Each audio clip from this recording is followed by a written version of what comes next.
The Journey to the West is one of China's 4 great classical novels. It's an ancient allegory for enlightenment, and it's approximately 2,000 pages long. As such, it's not exactly a text I could easily summarize in a single video of rational length. Anyway, The Journey to the West is packed full of symbolism, dense literary context, and some majorly influential characters, and it's widely agreed upon that the most memorable of these characters is Sun Wukong, the mischievous Monkey King. Sun Wukong's most famous mark on the modern world is probably Dragon Ball's Son Goku, a character specifically designed to emulate the abilities, appearance, and overall impulsive goofiness of the original Monkey King. But Sun Wukong's influence is far from being restricted to anime. Stories based on the character's exploits have appeared in almost every form of media, which is why it might come as a surprise to learn that he isn't the main character in The Journey to the West. That honor belongs to the monk Xuanzang, a character so vital to the plot that we don't even know he exists for the first 7 chapters, which are instead devoted exclusively to the life of Sun Wukong and how he made it his mission to single-handedly piss off every deity in all 3 of China's major religions. Now, I am nothing if not faithful to my source material, so in keeping with the structure of the text, this first video will be covering the history of Sun Wukong, and then in later videos, we'll see about actually getting to the rest of the not inconsiderable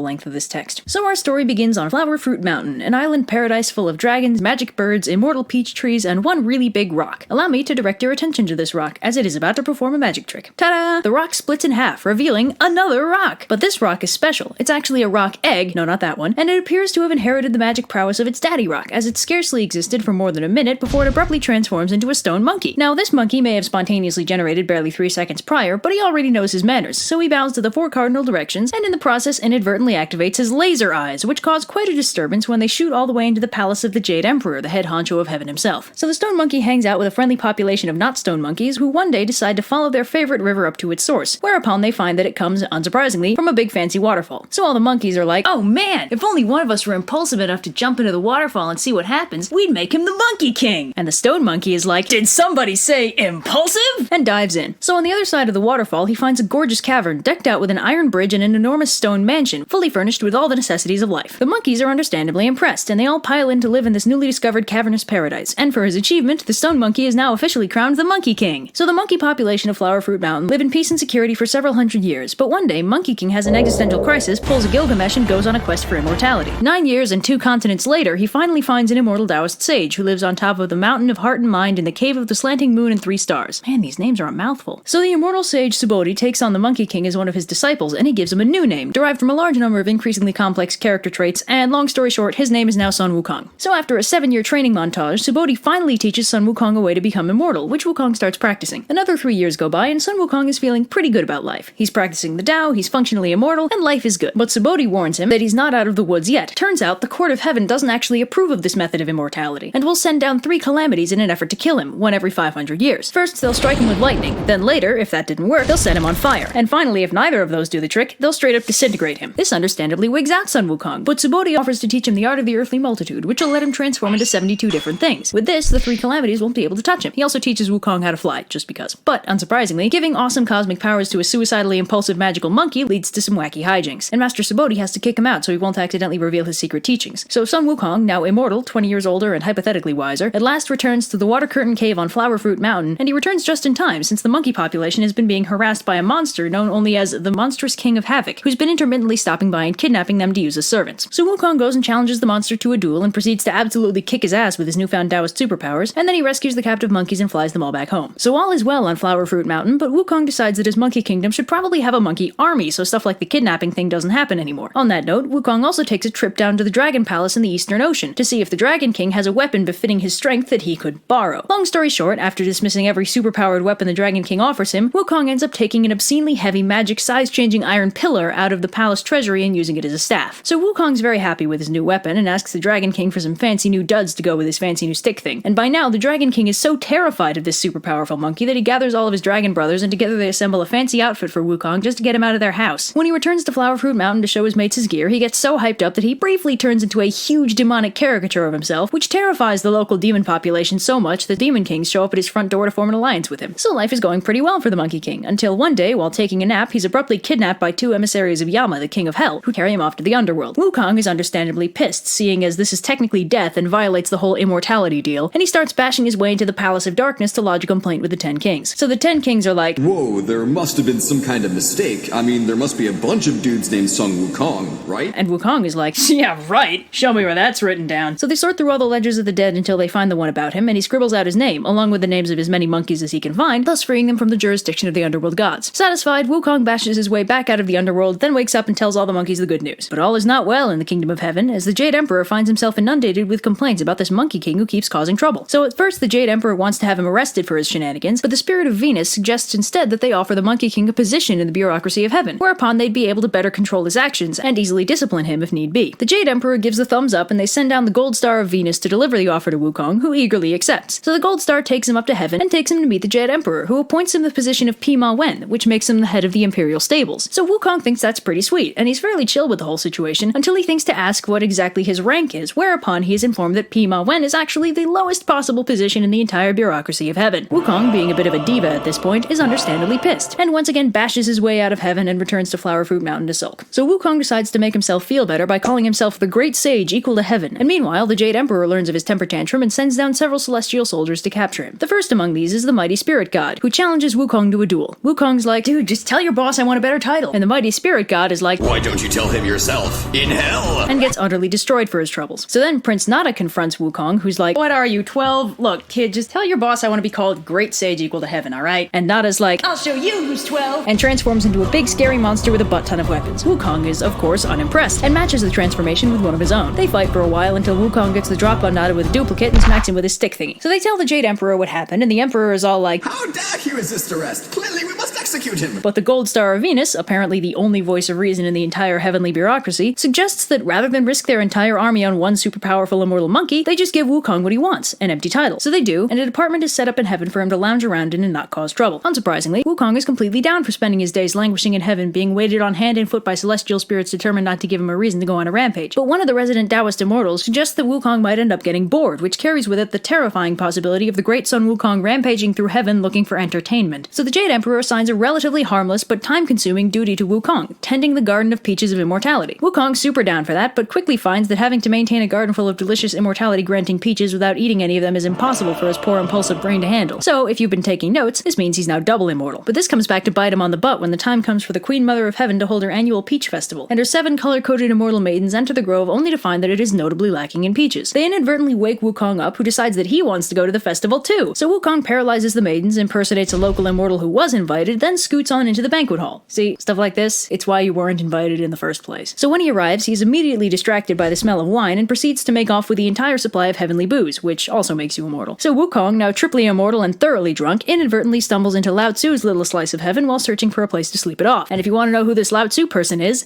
I'm working on it, goddammit. Ninjas, oh god! So drunk Wukong stumbles into Lao Tzu's palace to say hello, but he can't find the sage anywhere. But he does find Lao Tzu's alchemical lab, in which he finds several gourds full of pills of immortality. 3 guesses as to what Wukong does next. So Wukong, now quadruply immortal and abruptly sober, realizes that that might not have been the smartest move on his part, and opts to flee back to Flower Fruit Mountain to escape the consequences of his actions. Meanwhile, the 7 immortal maidens, the wine carriers, the people in charge of the banquet, Lao Tzu, the officials from Wukong's department, and the immortal Wukong impersonated, all independently present their grievances to the Jade Emperor, who quickly puts 2 and 2 together and dispatches pretty much the entire army of heaven to apprehend Sun Wukong. Now, of course, because Wukong is absurdly powerful, this is ineffective, and what was supposed to be a simple capture mission turns into a full-scale battle between the forces of heaven and Sun Wukong's army of demon monkeys. Now, while all that drama is happening, who should arrive at the heavenly palace but the Bodhisattva Kuan Yin and her disciple Moksha, who came for the Peach Festival and are understandably surprised to find the heavenly palace in complete disarray. So Kuan Yin asks what all the fuss is about, and upon being briefed, she sends Moksha down to get a sense of what's going on. So Moksha arrives at Flower Fruit Mountain just in time for Wukong, who's been thoroughly kicking the collective asses of the army of heaven, to demand a fight with somebody. So Moksha and Wukong battle for a while, but Moksha unfortunately can't quite keep up with the Monkey King and has to return to heaven in defeat. But Kuan Yin, now better briefed on the situation, suggests a god who could be sent to fight Wukong, Erlang, a powerful loose cannon of a deity who don't play by the Jade Emperor's rules. So they summon him, and he goes to confront Wukong, who's like, oh, hey, if you don't mind, could you send out the Devarajas to fight me? Because I'm kind of getting bored over here. And Erlang is like, Not as bored as you're gonna be. and they fight. They both end up turning into Godzilla-scale monsters, but Wukong inadvertently terrifies his own army into a rout with how scary he looks. And in turn, the sight of his own fleeing army disheartens the Monkey King, who shrinks down and runs away. But Erlang isn't going to be evaded that easily, and he uses his magical third eye, he has one of those, to find Wukong, who's turned into an innocent-looking sparrow. Erlang responds by by turning into a sparrowhawk, in response to which Wukong transforms into a cormorant, and this kind of goes on for a while. Shapeshifter duels are fun. In the end, it's our buddy Lao Tzu who manages to capture the Monkey King by entrapping him in a diamond snare. Wukong, captured at last, is brought to the monster execution block, where apparently the Court of Heaven forgot the meaning of the word immortal, since nothing they throw at him hurts him in any way. So the Jade Emperor is at a loss as to how to kill him, but Lao Tzu has a suggestion. If they stick him in his magic brazier of 8 trigrams and leave him there for 49 days, they should be able to separate out the elixir of immortality from his body, and as a happy consequence, leave the troublesome Monkey King about as dead as you can get. So 49 days pass, and they finally open the brazier to extract the elixir, only to find that it's still firmly attached to Sun Wukong, whose only issue with the experience is that the smoke gave him awesome-looking red eyes. So Wukong is 110% done with heaven, so he starts fighting his way through the entire heavenly army. The Jade Emperor, now completely out of options, finally calls on his last resort, the Buddha himself. So Buddha and his 2 best disciples, Ananda and Kashyapa, go to deal with Wukong, who is at present fighting 36 thunder deities, because why not? So Buddha asks Wukong what he wants, and Wukong's like, "You know what? I'm kind of feeling like overthrowing the Jade Emperor today. Wouldn't that be fun?" And Buddha's like, Tell you what, I'll make a bet with you, okay? If you can successfully jump out of the palm of my hand, I'll believe that you're qualified to rule heaven in his place. And it's time for another exciting round of What Will Sun Wukong Do Next? Let's hear it, ladies and gentlemen.